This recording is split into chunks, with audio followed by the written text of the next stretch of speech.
Welcome to Masterpieces of World Literature, the Ancient World. In this course, we're going to look at some of the foundational texts of world literature, the texts that defined ancient empires and told peoples of the ancient world where they came from and who they were.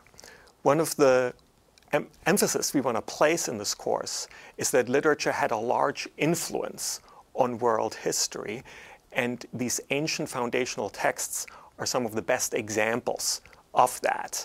These texts defined empires and nations. They were crucial technologies for empire builders, and they oriented people of the ancient world in the world they knew and in which they lived.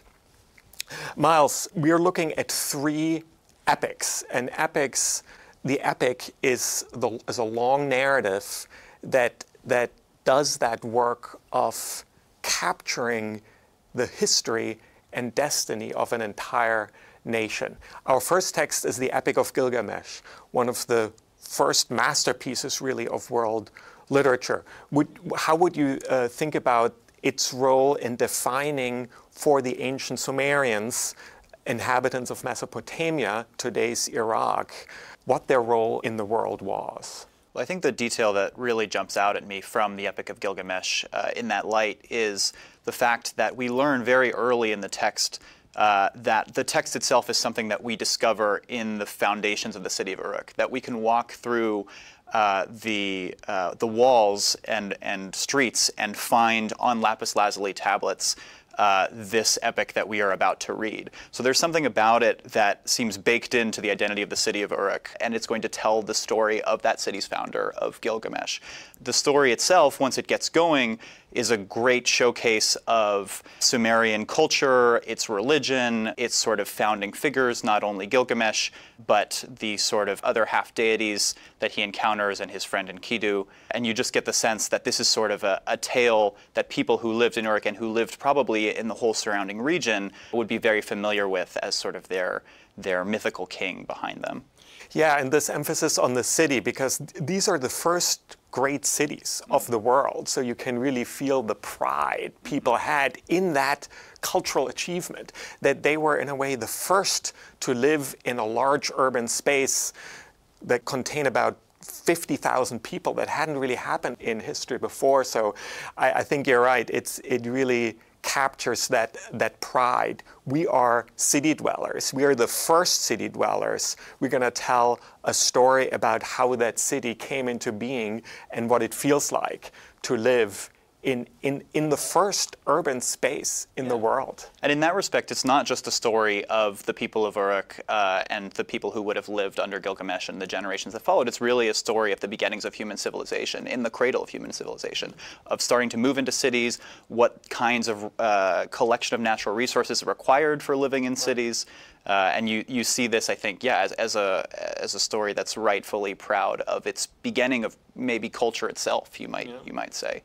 So we move from there to an epic that many of us are familiar with, the Odyssey. So here we've got not quite as much a consolidated central power as we had in Uruk, but perhaps a collection of Greek city-states taking an interest in their own origins when they all banded together in the Trojan War. How does that sort of define Greek cultural identity?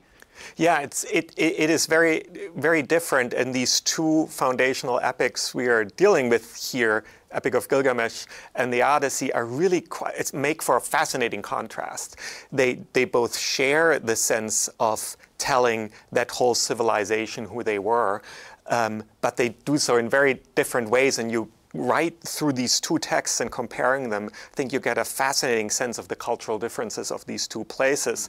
So as you said, we aren't here in a well-armored town, urban civilization, but we encounter our protagonist Odysseus bouncing around the Mediterranean Sea from island to island, trying to get home.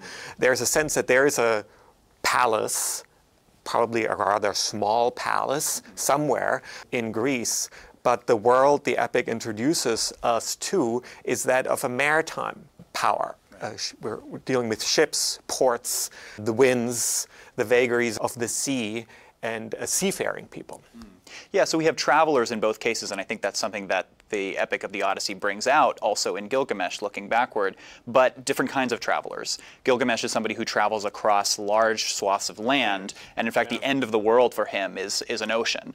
Whereas Odysseus is intimately familiar with the sea. That's where he lives. It's maybe not always the happiest of places, since he's angered the sea god Poseidon and is trying to get home to land, but certainly you get the sense that the Greek world is interconnected by means of different seas, whereas the world of the Middle East, that is the world of Uruk, is much more of a land world.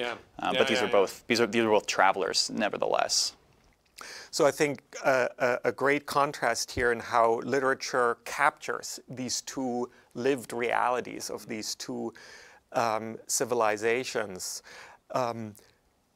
Another perspective on these two texts that's going to be a through line in this course is writing technologies. Because one way of describing literature is as the intersection of oral storytelling that happened before the invention of writing and writing technologies. And our first epic, Epic of Gilgamesh, is the first great long narrative that emerges from that intersection. There's of course oral storytelling for who knows how long, thousands, 10,000s of years. But at some point, people in Mesopotamia invented writing, originally not for the purpose of writing down stories, but rather for administrative and economic transactions. You know, I pay you that many, I pay you for 3 cows, and then we write that down, we write a code, and there's a contract. It's an economic transaction. But at some point, this relatively new technology gets used to write down stories, the story of the founding of Uruk. And so we have here an oral storytelling tradition that gets translated into a written code. Yeah, and I think what's great about both of these texts is that they show us examples of that oral storytelling tradition. That in the Epic of Gilgamesh, the famous ending is him going to visit Utnapishtim and talking to him about this flood that wiped away most of human civilization, and that might be for him a sort of possibility at learning about immortality, or as it actually happens, learning about his mortality that he actually must face. And then in the Odyssey, we have from the very beginning an invocation of the muse, the idea that this is a recited story, but also Odysseus within the tale being a bard, telling the story of his own adventures, that actually the stories that we're all familiar with from the Odyssey of all these monsters and islands and wars and so forth are going to be narrated within the epic by Odysseus in that oral tradition. Yeah.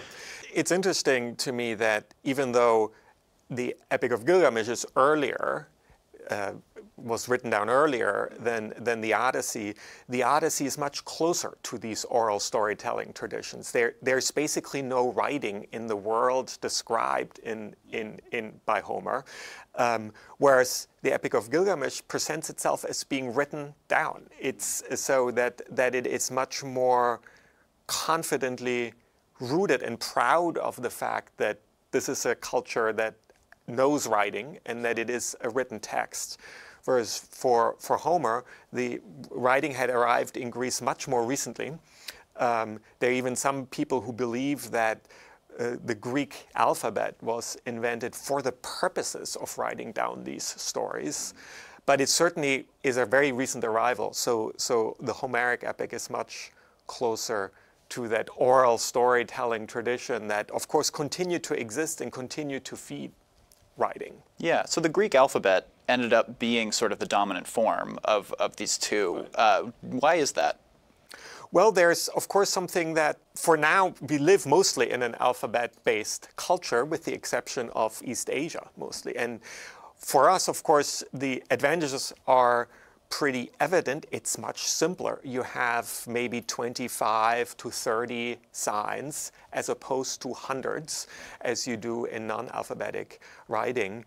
What I always think about when I think about the difference, though, is that the alphabet is a very non-obvious form of capturing language because it completely divorces the written form from meaning, right? If you invent a word for sun or the moon or cow, you're dealing with entities that have there's an idea, there's meaning, the idea of cow, and then you capture that somehow. You can even use a pictogram of some kind. You can use a pictogram, and a lot of the signs emerge from pictograms.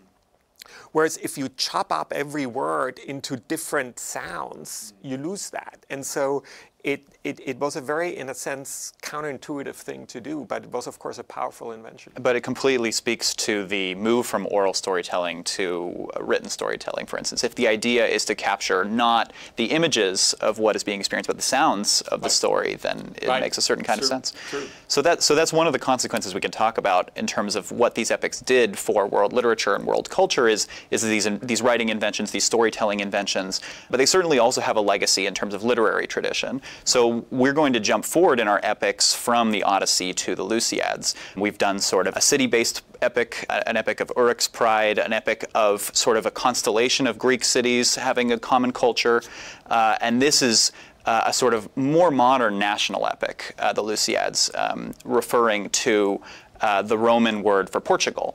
We've got this story of the early days of exploration under Vasco da Gama and one of his shipmates, HARMWLXX2016. Yeah, and I think that you mentioned that it is a modern epic, and I think that's, or more modern epic, and that's crucial, because here we are in the Renaissance, Portugal, and this rising nation, this rising empire, and they look back at literary history and see these ancient empires, like especially the Greek world. They had a foundational epic or two foundational epics, so they think we need one as well, and so they write. Camões writes this epic that's clearly modeled on Homer in many ways, and I think that's right there the definition of a modern epic, an epic that imitates an earlier one, that sees what an epic did for the ancient world, and recognizes that we, the modern Portuguese, we want that as well. Yeah, and it's another story, another episode in this history of the interplay of language and literature. Because for Camões, what's important is that even though he's looking back at Virgil and the Aeneid and like you said, Homer and the Odyssey, he is also interested in updating the epic with language and using modern Portuguese or the Portuguese of his time rather than Latin. And we get to the age of sort of vernacular literatures. So that's one way in which this epic is updated, but there are also some other ways in which the Lusiads update epics like Gilgamesh or the Odyssey. Well, so it's updating, but it's also a kind of competition. What I find most striking, and we'll talk about this at length, is that he is seeking to outdo the Odyssey. And so competition in that sense as well. So we want what they had, but we can travel farther. Our empire is larger. We are more modern. Yeah. So that I think makes for a really neat contrast. Now there are two other types of long storytelling forms that we deal in this course and that we should touch on here that are not epics. Because even though epic was in some sense a dominant form of the ancient world, the different forms emerged and that became dominant later on. And one is the story collection. There are many story collections. The one we single out here, probably the most famous story collection in world literature, is the Arabian Nights, or the 1001 Nights. Yeah, so when we were looking at epics, we were talking about them being worldly because they had worldly travelers as characters in them, right? We had Gilgamesh kind of traversing the Middle East all the way perhaps to India or to the Mediterranean, and we don't know exactly where the ocean is that he goes to meet Utnapishtim. But then we have Odysseus traversing the Mediterranean. Some people want to say that he even traverses the Atlantic, who knows? And then we have the Lusiads, where we can sort of historically document, and where the text itself documents, going across oceans, the Portuguese commerce empire being really global at this point.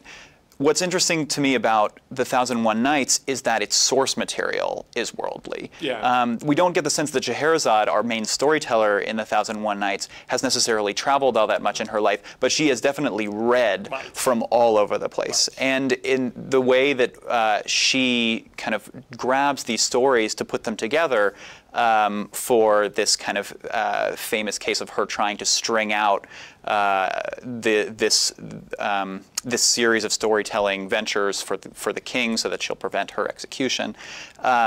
She has fables and fantasies and religious tales and sort of body entertainments, and they seem to come from everywhere from India through Persia, basically, and that maybe even as the Arabian Nights evolved as a text, it may even have taken up more stories from North Africa and so on. No, and it's amazing. It really becomes a kind of snapshot of different kinds of storytelling, and for a different purpose. Here we are not faced with a piece of literature that tries to capture the history and destiny of a nation, but that emerges from within this networked culture and gives us great insight into a culture, but not by telling us an overarching story, but through this collection. I find that so we get a sense of what mattered to people. Yeah.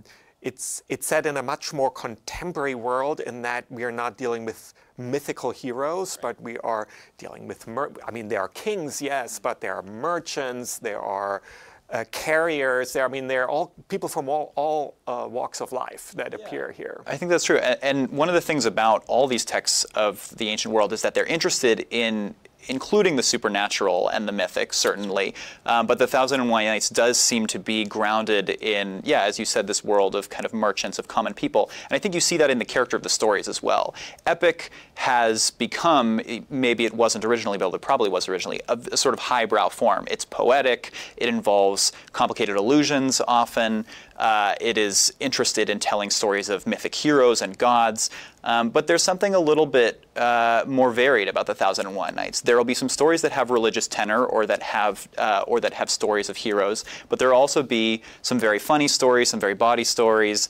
There will be a combination of sort of lowbrow and highbrow forms, and that's something that maybe fits in well with it being a prose story and a story that is designed to be entertaining, that is designed to work on cliffhangers, that is designed to kind of keep the king on the hook as she kind of weaves one story after another, and maybe sets us up for kind of future prose works looking into modern world literature. Absolutely. And of course there were all these authors who tried to imitate then this structure. Boccaccio, Chaucer, create their own story collections, but the cliffhanger, of course, one of the great inventions of world literature, is still with us today. Then we have the Tale of Genji. So another prose work of sort of a medieval era, but a very localized one that sort of describes court culture in medieval Japan. And here we're dealing with, I think, another prose work that shows seeds of what modern fiction will look like insofar as it's about character, it's about psychological interiority, it's about social intrigue. It's nevertheless a high form, but it's competing with other sort of literary forms in Japan. Yes, and as you say, it takes place in a very restricted world, the world of the court. It's written by a lady in waiting, Murasaki Shikibu, and that is maybe something that's worth remarking upon. I mean, many of the texts that we're dealing with don't have an author. The Arabian Nights don't, there's no author attached to them. Epic of Gilgamesh, there's no author. The Homeric epics, we have this figure Homer, but no one knows whether he actually existed or whether there were several Homers, and certainly Homer used a lot of storytellers. There are traditions of storytellers, so in a sense you could say also there we have a text without an author. So the only authored text here, the Lusiads has an author, of course, because it's a modern epic. But so the other text in this course that has an author is the Tale of Genji, and it's a women author. And I think that's something that's really crucial, that the first novel, in some sense, in world literature was written by this lady in waiting who was part of this aristocratic court culture. but who had to really struggle to become the author she wanted to be. She had to teach herself Chinese characters and Chinese literature secretly, because women weren't supposed to have this kind of classical education. And she was married, her husband died, and somehow through all these travails, she transformed herself into the first author of a novel. It's a remarkable story. Yeah, it's really telling that Kamosh and Murasaki Shikibu seem to relate experiences that they'd be intimately familiar with, whereas the earlier epics and stories seem much more interested in a distant history, in telling a history that nobody around today would really remember or even be sure whether to believe. Shikibu is telling a story of a court culture that was going on, to be precise, maybe a few generations, maybe 100 years before her time, but it feels very present to her insofar as a lot of those customs have stayed the same. And you can tell that she's really writing from the vantage point of a woman who knows the interior workings of this national culture. And I would even go further, that she describes essentially her world, but because she's dealing with court culture, which is politically sensitive, she sets it 100 years in the past, just so that no one can blame her for describing the current emperor or powerful families. No, I think that's very true. So here we have individual authors who to write something based on their own experience. And this is something that really looks forward to the world we know today, where we have individual authors who write original stories somehow based on their either imagination or lived experience or both. So we've traveled in this course from some of the very first long pieces of writing, especially Epic of Gilgamesh, to modern epics and the first novels that really look forward to the modern world. Yeah. And one of the things that's exciting about this course is that it continues to consider these ancient world literature texts present, because we look at ways in which they've been recovered, recirculated, translated, up to the present, but certainly in the last few centuries. So thinking about Gilgamesh, what has been its legacy in our day? Yeah, well, one of the most remarkable things about Gilgamesh is that it disappeared for so long. It was lost, it was buried. People forgot that it even existed for 2,000 years. And then only in the 19th century was it excavated by chance, and for the first time emerged again after 2,000 years. It's a remarkable story of discovery, and so its history of reworking is only about 150 years old, because we've only known about it in the last 150 years. The other ancient epic, the Homeric epics, very different story, because it has a much more continuous history of reworking, of translating, but one that, you're absolutely right, goes on even today. I edit an anthology of world literature, and our new edition will feature the first translation of the Odyssey into English, translated by a woman. So it's remarkable that it took so long. It's good that it's happening. But it shows that there's an important dynamic in translation. And of course, most participants in the course will read most of the text or all of the text in translation. So I think it's really worth thinking about for all the participants, how the history of translation of these texts in their language and culture happened and continues to happen. Absolutely. So one of the exciting things about looking at these foundational texts of the ancient world is that they're still with us today. They shape our culture, and one of the ways in which they shape our culture is through translation. So I want to encourage all of you to look into the translation history of the Epic of Gilgamesh, of the Homeric epics, of these other texts we're dealing with in your own culture and tradition. When did the first translation begin? How many new translations happen? What is at stake in these new translations? How has each generation of translators made these ancient texts modern for their own context, for their own time?